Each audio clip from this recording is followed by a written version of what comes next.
tan beta সমান b দেওয়া আছে। আর কি কি দেওয়া আছে? cot alpha cot beta beta সমান a দেওয়া আছে। আর কি দেওয়া আছে? alpha plus beta is equal to theta। cot থেকে অঙ্ক করা শুরু করব। cot মানে কি 1/10 alpha 1/10 alpha alpha से alpha cot beta মানে 1/10 cot alpha 10 beta এখানে আছে। তাহলে tan alpha tan beta লসাগু নিলাম। লসাগুকে tan alpha দ্বারা ভাগ করলে পড়ে থাকে কি 1 tan beta। तो 10 লসাগুকে লসাগু tan beta দ্বারা ভাগ করলে এটা কি থাকে tan alpha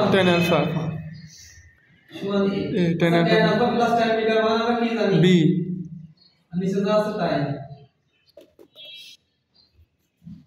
এখন পক্ষান্তর করব। b কে নিচে নিয়ে আসলাম আর এই tan alpha tan beta কে এর জায়গায় নিয়ে গেলাম। আবার পক্ষান্তর করব। tan alpha tan beta কে বাম পাশে নিয়ে আসলাম আর b বাই a কে ডান পাশে নিয়ে গেলাম। ঠিক আছে। আবার আলফা প্লাস বিটা মান কত দেওয়া আছে?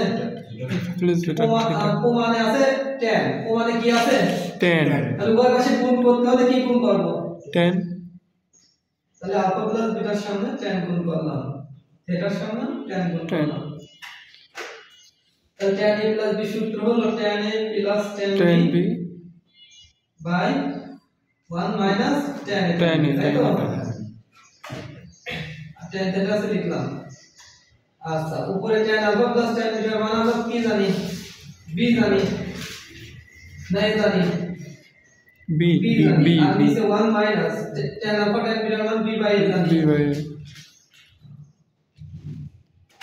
এরপর tan থিটা से লিখলাম।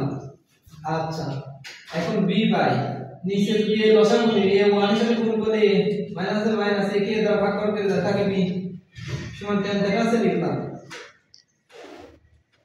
এখন a মাইনাস b বাই উল্টায় দিলে a b এর সাথে গুণ হয় অর্থাৎ a b by a minus b হয়।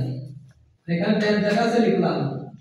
দেখো এই a মাইনাস b বাই এটা যদি উল্টায় দিই এটা b এর সাথে গুণ হয় আর a মাইনাস b নিচেই থাকে। এখন কথা হলো a b যদি রাইটে দিই a মাইনাস b tan থিটার সাথে গুণ হয়ে যাবে a minus b tan theta